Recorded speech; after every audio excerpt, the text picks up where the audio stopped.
যে সমাজের মধ্যে জিনা বেড়ে যায়, ওই সমাজের মধ্যে ভূমিকম্প হয়। আজকে আমাদের বাংলাদেশের দিকে লক্ষ্য করে দেখেন, আজকে মানুষগুলো এরকম ভাবে জিনার প্রতি আসক্ত হয়ে গেছে। 4 বছরের 5 বছরের বাচ্চাও রেহাই পায় না। কি হইতেছে কি হইতেছে না? কিছুদিন আগেই তো আমাদের ফুলপুরে 4 থেকে 5 বছরের বাচ্চা ধর্ষিত হয়েছে। হয়েছে কি হয় নাই বলেন? কিছুদিন আগে খবর আসছে যে 70-এর অধিক বয়স এক বৃদ্ধা মহিলা, তাকেও গণধর্ষণ করা হয়েছে। এরকম ভাবে দর্শিতা হচ্ছে, জিনা বেড়েই চলছে। আজকে মানুষগুলো জিনার দিকে ডাইভার্ট হয়ে গেছে। এখন বলতে পারেন হুজুর, তাহলে আমরা তো জিনা করি না, আমরা তো বাচ্চাদেরকেও দর্শন করি নাই, আমরা তো বৃদ্ধদের কাছেও যাই নাই। ও মা ও বাবারা, ভালো করে বুঝেন, জিনার হাইসিয়ত, জিনার প্রকার আছে অনেকগুলো। সরাসরি লজ্জাস্থানের মাধ্যমে জিনা, এটাও একটা জিনা। আজকে দুনিয়ার মানুষগুলো সবচেয়ে আজকে চোখের মাধ্যমে জিনা করতেছে। করতেছে কি করতেছে না বলেন? আপনি চোখ দিয়ে কোনো নারীকে দেখলেন, আর নারীকে দেখার পরে আপনার এই চোখ দিয়ে দেখার কারণে আপনি যদি ইচ্ছা করে দেখে থাকেন, আপনার চোখের গুনাহ। আর দেখার পরে তাকে আপনি অন্তরে কল্পনা করবেন, আপনার অন্তরের জিনা। তারপরে তার কাছে যাবেন, আপনি পা দিয়ে হেঁটে যাবেন, পায়ের জিনা। হাত দিয়ে ধরবেন, হাতের জিনা। তারপরে যদি লজ্জাস্থান প্রয়োগ করেন, লজ্জাস্থানের জিনা। আজকে জিনা সমাজের মধ্যে চতুর্দিকে জিনা আর জিনা চলছে। কাফেররা বিভিন্ন ভাবে বিভিন্ন সময় আল্লাহর রাসূলকে প্রশ্ন করতেন, জিজ্ঞাসা করতেন যে আপনি যে বলেন যে কিয়ামত সংঘটিত হবে, কিয়ামত হবে, তো এটা কখন হবে এটা আমাদেরকে জানান না কেন? এটা আমাদেরকে বলেন না কেন? এরকম চতুর্মুখী যখন আল্লাহর রাসূলের উপরে আক্রমণ করা হইতো কথার মাধ্যমে, যে কিয়ামত কখন হবে, যদি সত্য হয়ে থাকে তাহলে আমাদেরকে বলেন। না বলার কারণ কি? এই প্রশ্নের জবাবে আমাদের নবীর যখন চতুর্দিক থেকে কাফেররা এরকম ভাবে খালি প্রশ্ন করে কিয়ামত কখন হবে, কিয়ামত কখন হবে, আল্লাহ রাব্বুল আলামিন হযরত জিবরিল আলাইহিস সালামের মাধ্যমে আল্লাহর রাসূলের কাছে এই ছোরা পাঠায়া দিলেন, ইজা যুলজিলাতিল আরদু জিলজালাহা, অর্থাৎ ইজা যুলজিলাতিল আরদু জিলজালাহা, কিয়ামত যখন সংঘটিত হবে তখন পৃথিবীর মধ্যে প্রকম্পিত সৃষ্টি হবে। পৃথিবী এরকম নড়তে থাকবে, পৃথিবী কাঁপতে থাকবে, পৃথিবী এরকম ভাবে প্রকম্পিত হতে থাকবে। আমরা অনেক সময় মাঝে মাঝে দেখি, কিছুদিন আগেই তো আমাদের দেশে বিশাল এক ভূমিকম্প হয়েছে। কি বলেন? ভূমিকম্প হয় নাই? এই সূরা জিলজালের এটার উদ্দেশ্য হচ্ছে, এটা শানে নজুলি হচ্ছে যে আল্লাহ তাআলা যখন পৃথিবীকে ধ্বংস করবেন, কিয়ামত সংঘটিত করবেন, তখন পৃথিবীর মধ্যে জালজালা তৈরি হবে, পৃথিবী প্রকম্পিত হবে, পৃথিবী কাঁপতে থাকবে। আর এটাকেই সূরা জিলজালের শানে নজুল। এটা আমাদের বুঝলে সামনে আলোচনা বোঝা সহজ হবে।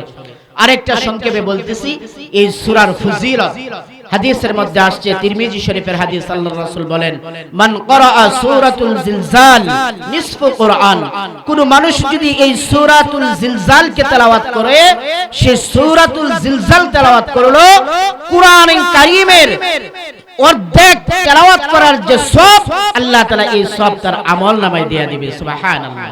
যদি 2 বার তেলাওয়াত করা হয় তাহলে পুরো কোরআন শরীফ তেলাওয়াত করার যে সওয়াব আল্লাহ তাআলা তার আমলনামায় দিয়ে দিবেন। এই হলো ফজিলত আর শানে নজুল। এখন আসেন যে ইজা যুলজিলাতিল আরদু জিলজালাহা, যে পৃথিবীর মধ্যে প্রকম্পিত হয়, এটা কিয়ামত হওয়ার প্রাথমিক একটা জালজালা। যখন জমিনের মধ্যে জমিন ভূকম্পিত হতে থাকে, এর একটা আলামত, এটা হলো প্রাথমিক পর্যায়ে। আল্লাহ রাব্বুল আলামিন কোরআনে কারীমের মধ্যে বলতেছেন, সূরা জিলজালের মধ্যে বলতেছেন, ইজা যুলজিলাতিল আরদু জিলজালাহা, যে ইজা যুলজিলাতিল আরদু জিলজালাহা, পৃথিবীর মধ্যে এমন একটা সময় আসবে, পৃথিবী লড়তে থাকবে, পৃথিবীর মধ্যে প্রকম্পিত সৃষ্টি হবে, পৃথিবীর মধ্যে বিকট আওয়াজ হবে। আর এটা হলো কিয়ামতের আলামতের প্রাথমিক একটা আলামত। ও মুসলমান ভাইরা আমার, এই জালজালা জমিনের মধ্যে কেন সৃষ্টি হয়? পৃথিবীর মধ্যে কেন ভূমিকম্প হয়?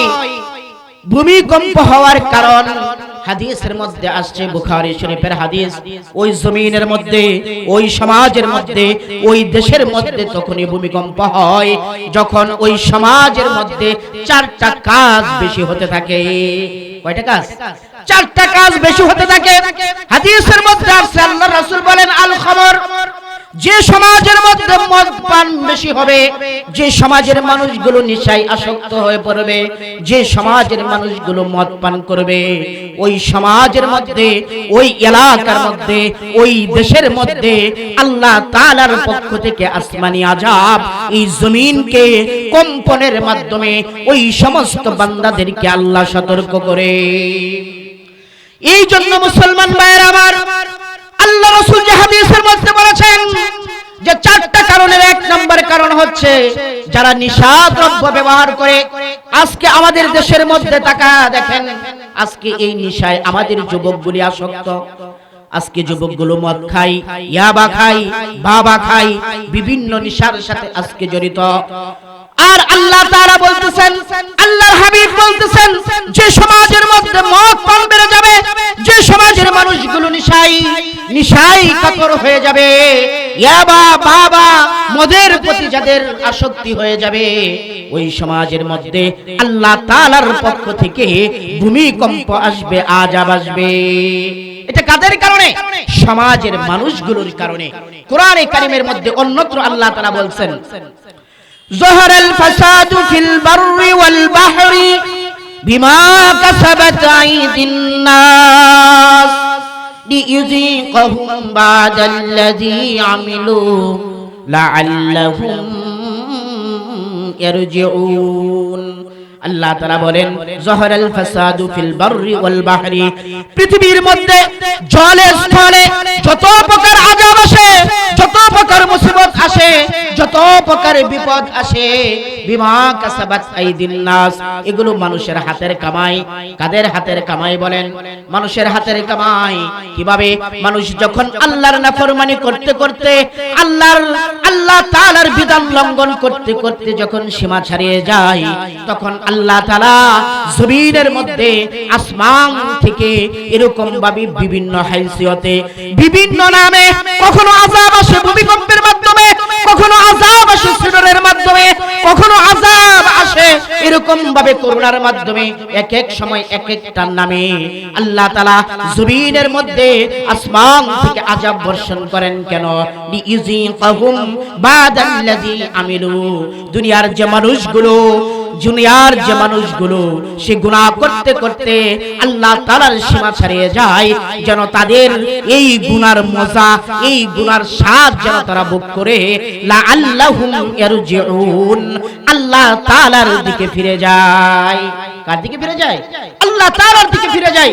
যখন মুসিবত আসে, আল্লাহ বান্দাকে সতর্ক করে, ও বান্দা দেখো, তুমি আমার নাফরমানি করতেছো, গুনার মধ্যে তোমার জীবনটাকে তুমি শেষ করে ফেলতেছো, আমি আল্লাহ আসমানে আছি, এখনো সময় আছে, ওই গুনার পরিবেশ ছেড়ে, ওই গুনাহকে ত্যাগ করে আমি আল্লাহ তাআলার দিকে ফিরে আসি। এটা হলো আল্লাহর উদ্দেশ্য। কিন্তু আজকে আমাদের দুনিয়ার মানুষের হালত কি? মানুষ যখন গুনাহ করতে থাকে, এই গুনার মজা, এই গুনার প্রতি লোভ হয়ে আজকে মানুষ সমাজে দুনিয়ার মধ্যে গুনাহ করতেছে, যার কারণে আল্লাহর পক্ষ থেকে এই সমস্ত আযাব, এই সমস্ত শাস্তি, এই সমস্ত মুসিবত, বিপদ আজকে মুসলমানের উপরে আইসা পড়তেছে।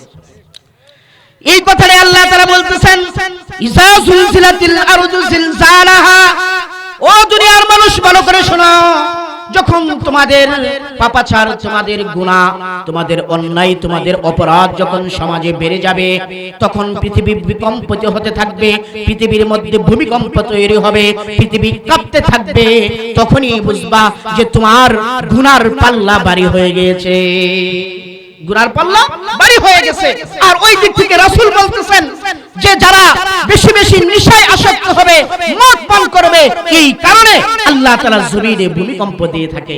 এই জন্য আমি যুবক ভাইদেরকে বলবো, নেশা থেকে ফিরে আসো, নেশা থেকে ফিরে আসো, ছেড়ে দাও মদ, ছেড়ে দাও গাঁজা, ছেড়ে দাও ইবা, ছেড়ে দাও বাবা, এই সমস্ত নেশা থেকে ফিরে আসো। আল্লাহ তোমার জীবনটাকে সুন্দর করবে, দুনিয়াতেও সফলতা পাইবা, পরকালেও আল্লাহ তাআলা সফলতা দান করবে। এক নাম্বার এই ভূমিকম্প আসার এক নাম্বার কারণ কি? মদ পান। নাম্বার 2 আজ-জিনা। যে সমাজের মধ্যে জিনা বেড়ে যায় ওই সমাজের মধ্যে ভূমিকম্প হয়। আজকে আমাদের বাংলাদেশের দিকে লক্ষ্য করে দেখেন, আজকে মানুষগুলো এরকম ভাবে জিনার প্রতি আসক্ত হয়ে গেছে। 4 বছরের 5 বছরের বাচ্চাও রেহাই পায় না। কি হইতেছে কি হইতেছে না? কিছুদিন আগেই তো আমাদের ফুলপুরে 4 থেকে 5 বছরের বাচ্চা ধর্ষিত হয়েছে। হইছে কি হয় নাই বলেন? কিছুদিন আগে খবর আসছে যে 70-এর অধিক বয়স এক বৃদ্ধা মহিলা, তাকেও গণধর্ষণ করা হয়েছে। এরকম ভাবে দর্শিতা হচ্ছে, জিনা বেড়েই চলছে। আজকে মানুষগুলো জিনার দিকে ডাইভার্ট হয়ে গেছে। এখন বলতে পারেন হুজুর, তাহলে আমরা তো জিনা করি না, আমরা তো বাচ্চাদেরকেও দর্শন করি নাই, আমরা তো বৃদ্ধদের কাছেও যাই নাই। ও মা ও বাবারা ভালো করে বুঝেন, জিনার হাইসিয়ত, জিনার প্রকার আছে অনেকগুলো। সরাসরি লজ্জাস্থানের মাধ্যমে জিনা, এটাও একটা জিনা। আজকে দুনিয়ার মানুষগুলো সবচেয়ে আজকে চোখের মাধ্যমে জিনা করতেছে। করতেছে কি করতেছে না বলেন? আপনি চোখ দিয়ে কোনো নারীকে দেখলেন, আর নারীকে দেখার পরে আপনার এই চোখ দিয়ে দেখার কারণে আপনি যদি ইচ্ছা করে দেখে থাকেন, আপনার চোখের গুনাহ, আর দেখার পরে তাকে আপনি অন্তরে কল্পনা করবেন আপনার অন্তরের জিনা। তারপরে তার কাছে যাবেন, আপনি পা দিয়ে হেঁটে যাবেন, পায়ের জিনা, হাত দিয়ে ধরবেন, হাতের জিনা। তারপরে যদি লজ্জাস্থান প্রয়োগ করেন, লজ্জাস্থানের জিনা। আজকে জিনা সমাজের মধ্যে চতুর্দিকে জিনা আর জিনা চলছে। তাহলে এই সমাজ যে আল্লাহ তাআলা এখনো ঠিক রেখেছেন, এই সমাজ এই দেশকে আল্লাহ তাআলা এখনো ঠিক রেখেছেন, এটা আমাদের খুশনসিব।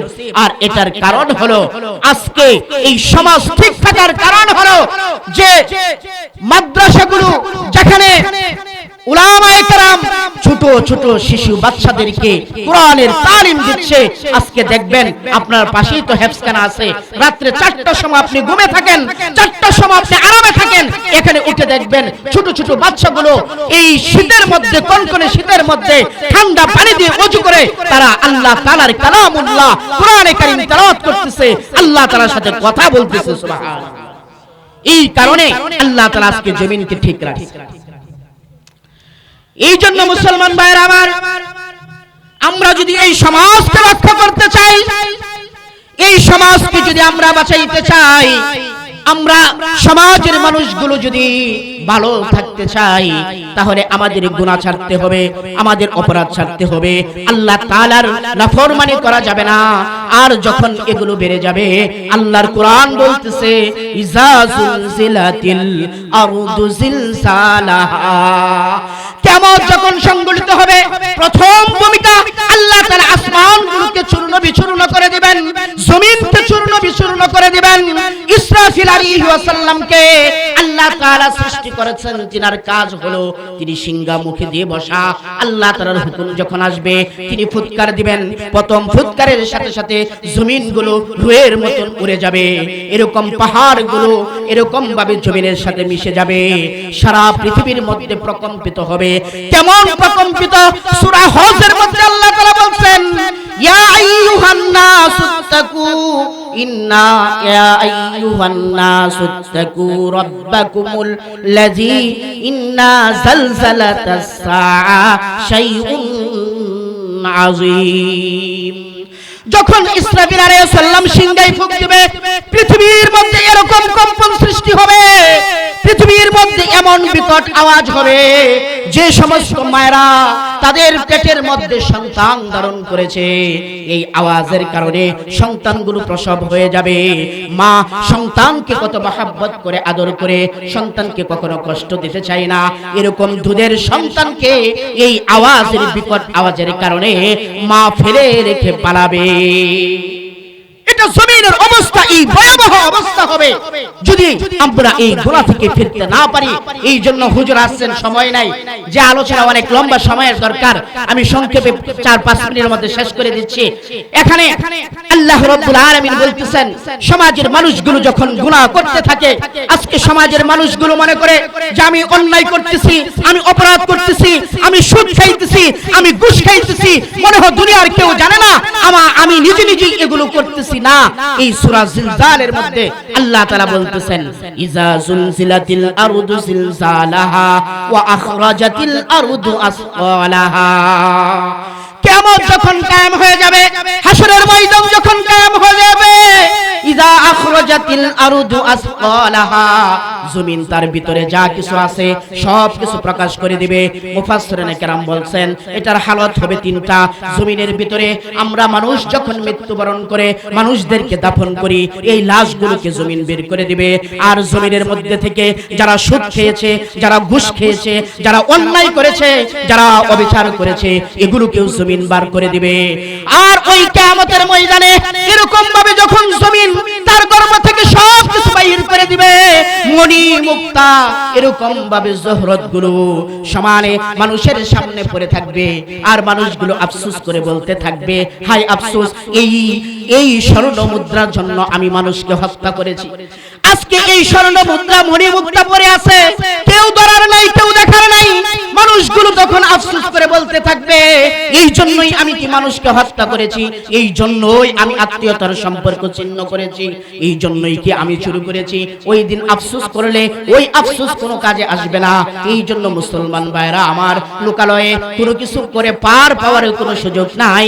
আল্লাহর কোরআন বলতেছে জমিন এগুলোকে প্রকাশ করে দিবে। এই জন্য আমি আর আলোচনা বাড়াবো না। আমাদের এখানে উপস্থিত হয়েছেন, এটা আমাদের খুশনসিব।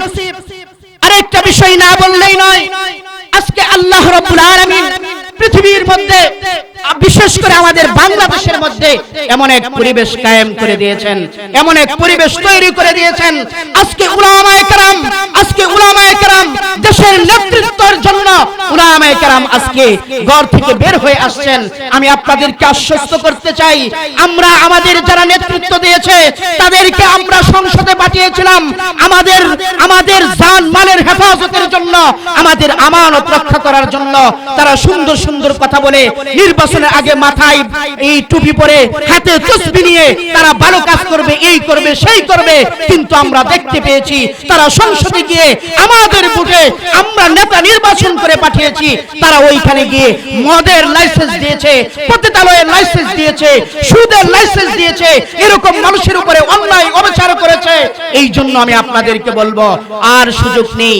ওই সমস্ত অনেক আপনারা দেখেছেন যারা বারবার এরকম ভাবে আমাদেরকে ন্যায় স্রোতে ধোঁকা দিয়েছে, আমরা তাদেরকে আর দেখতে চাই না। এখন আমরা চাই যে বাংলাদেশ হবে ইসলামের বাংলাদেশ, বাংলাদেশ হবে কোরআনের বাংলাদেশ। এই জন্য আমি আপনাদেরকে আশ্বস্ত করতে চাই, আমরা উলামায়ে কেরামের সাথে থাকবো তো ইনশাআল্লাহ, থাকবো তো ইনশাআল্লাহ।